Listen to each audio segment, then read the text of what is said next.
let's talk about this. And first off, what I have here is the Queen of Swords, and I like to talk about the first card. This is an air sign, an Aquarius, a Gemini, or a Libra. And I feel like for some of you, there might have been some very recent argument between you and this person. Okay. This is somebody who is not very comfortable with the emotional realm. They can be a little bit harsh with their communication. Okay. They're very, very no nonsense. They are also not a warm, cuddly, touchy-feely type of a person. They're very realistic. And so I feel like there might have been creative differences, lack of agreement, lack of consensus, lack of cooperation, lack of overall mutual understanding that between you and this person. I feel like they have recently encountered some type of a situation in their life, either family issues that has really brought them down, okay? And it's linked up here with the Five of Cups. And the Five of Cups indicates sadness, regret, water under the bridge, too much has been said. And it's a situation where, you know, it's like pining over spilled milk. But with this card, it's almost like emotionally, there might have been a very turbulent time with this person. I'm also feeling for some of you, you might be transitioning. And keep in mind, the cards are not gender specific. I feel almost like for some of you, this is the person that got away, or this is the person that you feel, you know, once upon a time you had a really, really good, positive, either a friendship or a really good, stable relationship with. But for whatever reason, there is some type of an emotional rift or an emotional estrangement between you and this person. And things have changed. The times have changed is what I'm feeling. The seasons have changed. And so you're trying to recreate the relationship and trying to, you know, build it back up to what it used to be. But too much has been done and too much has been said in this relationship or in this situation where it's really not possible to bring it back to what it was. Okay. So it requires a lot more work and it requires a lot more, I guess like,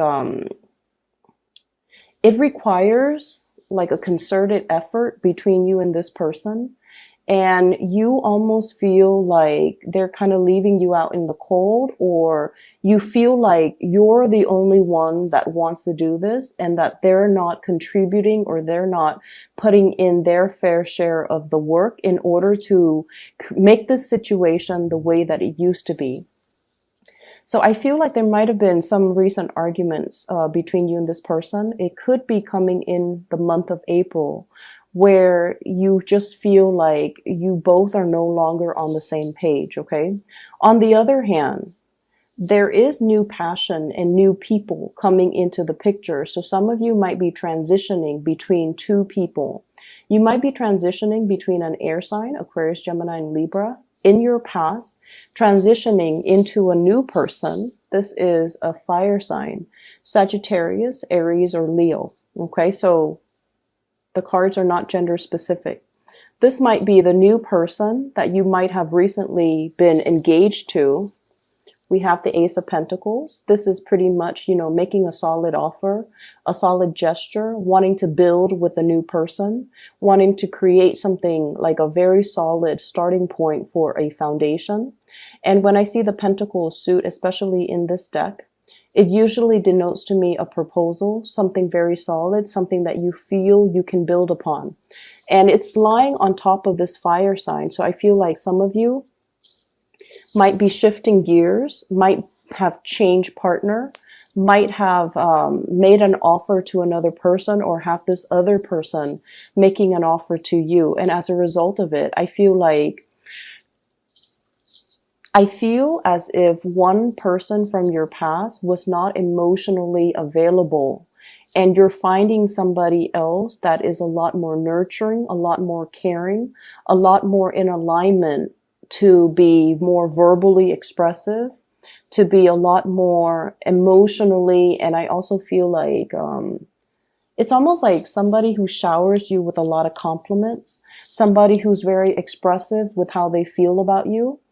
And I feel like that's more in alignment with what you need versus the other person who could appear like this, where they're a little bit cold, they're a little bit, they're not as understanding, and they can be a little bit harsh. So you are transitioning away from that into being with somebody who's a little bit warmer, who's a little bit more playful, and who is a lot more in alignment, you feel, with your energy.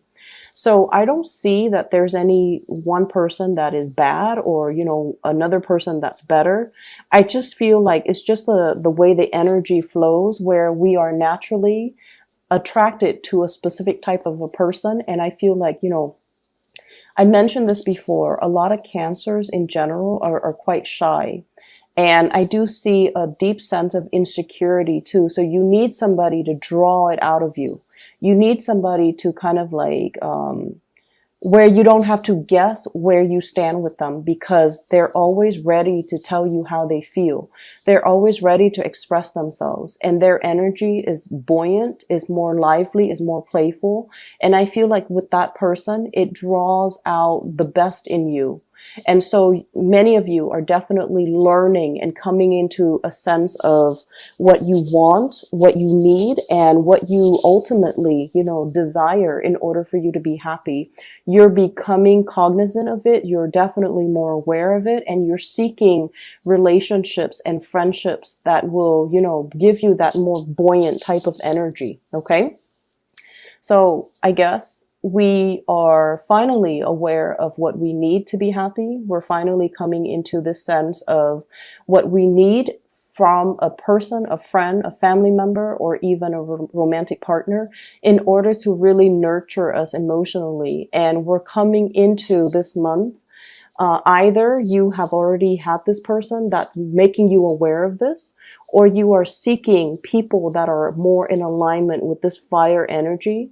They're passionate, they're expressive, and you don't have to, play the guessing game with them. And they will always make it known how they feel about you, whereas in the past, you might have had to do that guessing game with another person.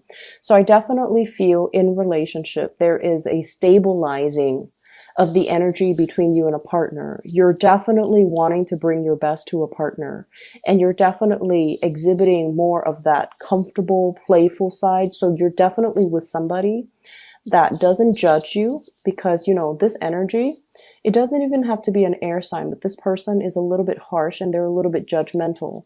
Whereas this person is all love, all giving, all playful, all bright. And I feel like they're just very passionate and, expressive.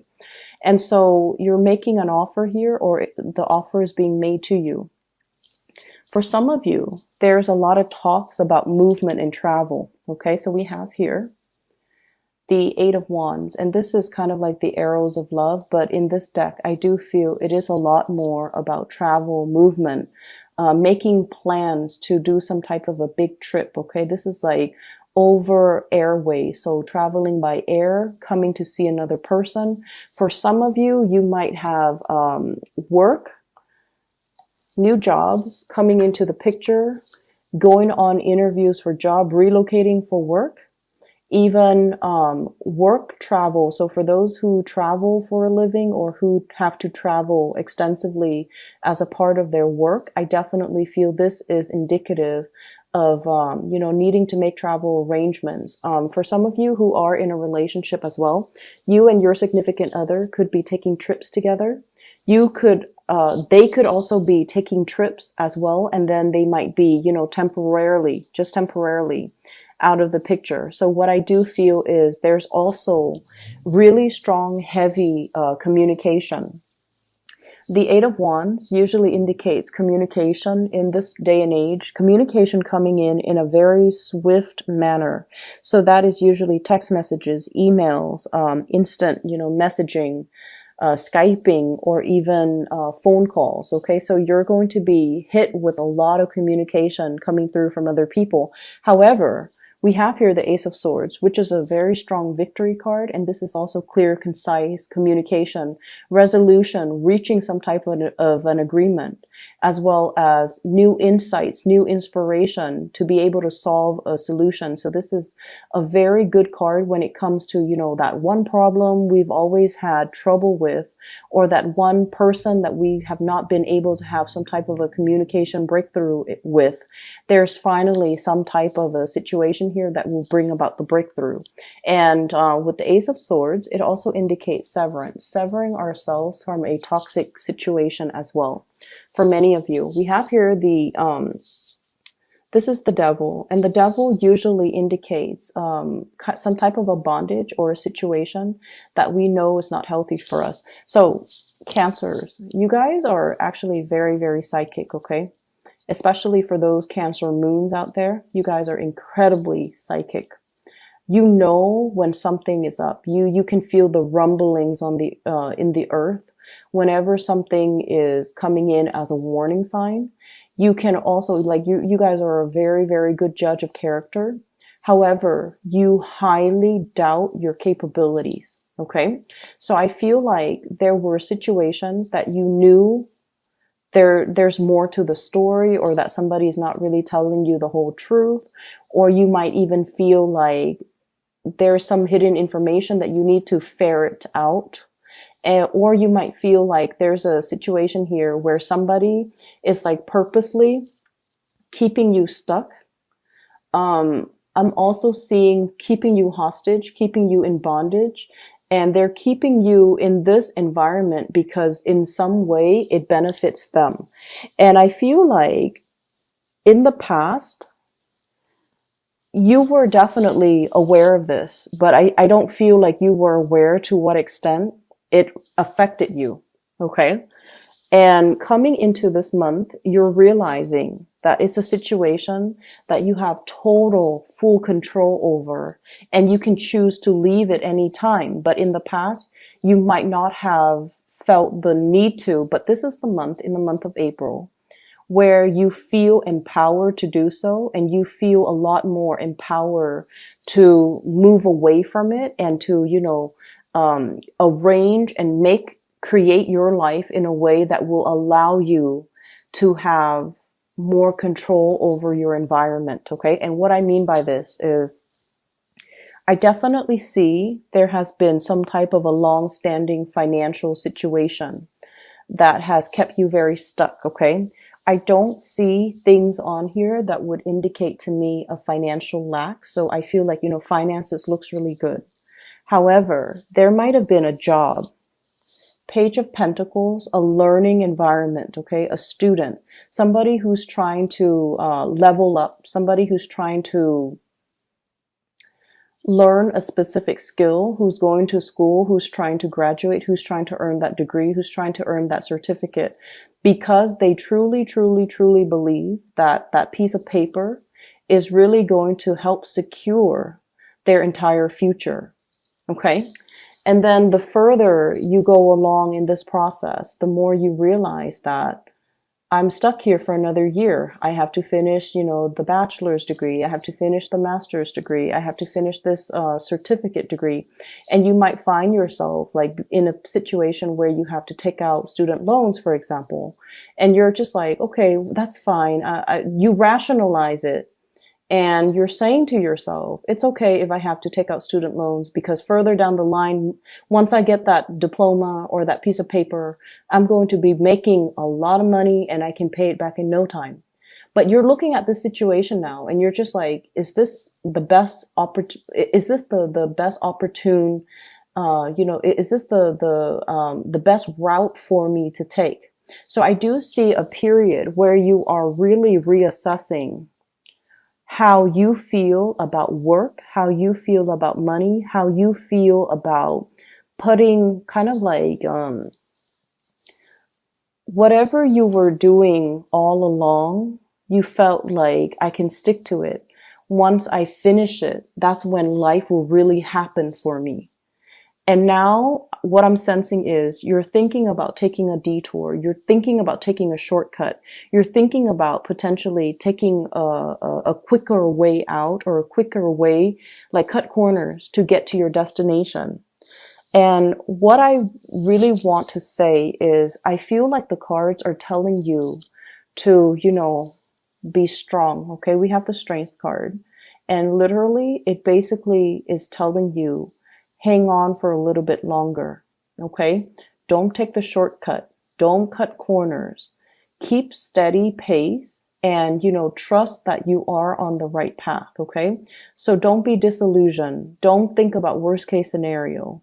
And especially if you've been working all this time really, really hard towards a specific goal, don't abandon things like midway, okay? Don't half-ass things.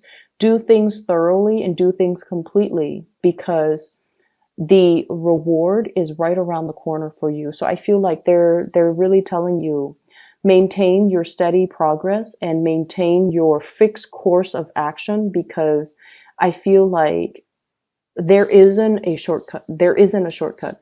This isn't the right time to cut corners, and this is not the right situation for you to be cutting corners in. I'm feeling as well, for some of you,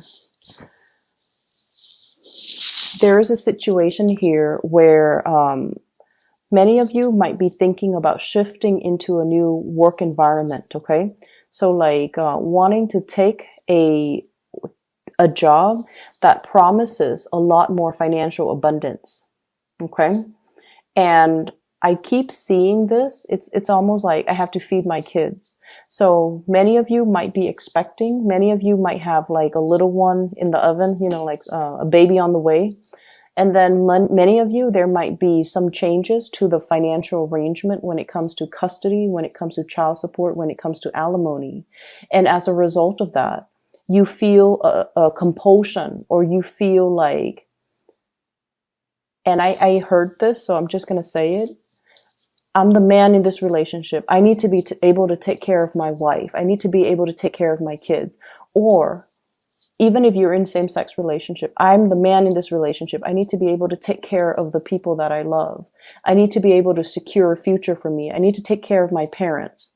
And so I feel almost like there's this big fire lit under you, where you feel almost like time is running out. I need to be making the big bucks. I need to be, moving forward. I need to be even as accomplished as my partner. I need to be on their same level. So there might be somewhat of a disparity, or even like, you might be comparing yourself to your partner, who's either very, very, that you feel is very, very intelligent or very, very successful. And you're trying to catch up, and you feel like time is running out. You feel like you both are not on the same playing field, like they're highly elevated, and you feel like you need to catch up to their level. Okay. And then for others of you, and I feel like for some of you, you might be dealing with an earth sign, Taurus, Virgo, Capricorn. Virgo and Capricorn energy comes out really strongly in this reading as well. Okay. So there's this something lit from under you, where you feel like, I need to take a huge, bite out of life. Okay. I can't sit on the sidelines anymore. I need to get my career moving. I need to get my life moving. I need to create this, larger than life reputation, or larger than life stature, or I need to make my life more extraordinary, because I have people I need to impress. I have people and things I need to take care of. So this is really good motivational energy. Okay. But at the same time, I feel like you have a lot on your plate right now. And if you were to, take a big chunk out of life, it's almost like a warning to tell you, don't bite off more than you could chew. So that means don't overextend your time. Don't overextend your resources. Don't make promises that you can't keep. And especially don't create a situation where you put so much expectation on yourself, and then you end up beating yourself up over things like the little things, or even like you have such high expectation for yourself, You're like, I'm going to, take care of all of these 10 projects, when realistically you only have time and energy and resources to finish 5 of them. Okay. So there's definitely this, I don't know why, strong Sagittarian energy coming in, where you feel like you can take on the world and the energy is great. But I almost feel like you're sensing this internal time crunch within yourself, where you're motivated and driven to achieve a lot in a very, very short period of time, which once again is a very strong motivational energy. But let's make sure that our expectations and the reality of the environment that we work in all, I guess, like the preconditions have to be met before we can realistically move ahead with something, or we need to be very realistic when we lay out a blueprint or a game plan for ourselves. Okay, so don't bite off more than you could chew is the big mantra here. Okay, the last thing that I'm seeing in this spread is they're saying here there is a job where there are many, many competitors. Okay, so we have here the 7 of Rods, and this is what I'm seeing. Ace of Pentacles, new work, new income generating opportunity, a new revenue stream for those of you who are just like thinking about self-employment as well. We have here the 7 of Rods, and the 7 of Rods is, things coming at you very, very fast. Okay, it could even be communication coming at you very fast, opportunities coming at you at lightning speed, and you're going to have to tackle these things one at a time. If you have been looking for work for quite some time and they haven't really responded to you, and you're waiting and waiting and wondering, and you're going to be mired in the worst case scenario. Did they hire somebody else? Am I not qualified? Why aren't they getting back to me? I feel like the month of April, if you have been sending out job resumes, God forbid if you have been, especially during the Mercury retrograde period, I'm glad that they didn't contact you, because interviewing during Mercury retrograde period, those don't work out really well. Okay, that's when communication goes awry, and that's when mixed messages tend to be misinterpreted, or things get misinterpreted, or messages get lost. Okay, and I feel like the jobs that are offered during Mercury in retrograde, the whatever salary they promise you, it might be rescinded after we roll out of Mercury retrograde. So if you've been sending a lot of job applications, if you've been trying to find new work, I feel like the month of April is when it actually comes into the picture for you. You're going to hear some really, really good news about the work situation if you're looking for work. And then I also feel like there might be, some of you might be called in for a second or a third round of interview. There might even be a panel interview. You have a lot of people that are applying for the same jobs. I just want you to be made aware of that. So it's really pertinent that you really market yourself, hype up your skills, brag about yourself a little bit, and don't downplay your skills. Okay. And this is like, I'm just giving advice here because this is probably the best interviewing advice that somebody has once given me. When they call you for an interview, they've already reviewed your resume. They've already reviewed your qualifications. They wouldn't call you unless they know that you're qualified. Okay. So rather than taking on this energy during the job interview, where you're very succinct, where you are hyping up your skills, where you are very rational and very cerebral, you want to err on the side of showing your leadership skills, showing the people that are interviewing you times where you actually took initiative, times where you got projects moving, where you got things started, where you became like a leader in your field, where you can work without, anybody looking over your shoulders. So I feel like the job, for whatever reason, They really want you to highlight your leadership capabilities, okay? It's not just the ability to answer the questions in a very dry manner. It's the ability to synthesize and talk about all of your previous job experience and how your skills are transferable based on all the jobs, all the odd jobs that you've worked, what you've learned, and how your skills are now transferable into this new work environment. So if you're able to do that, you're going to really stand out from amongst all the other candidates, and they're really going to want you on board, okay? But I feel like you have a lot of success here. So for those looking for work, this is a really good month to be making a huge impact, okay, to prospective employers. And so what I feel here is, really take it easy this month.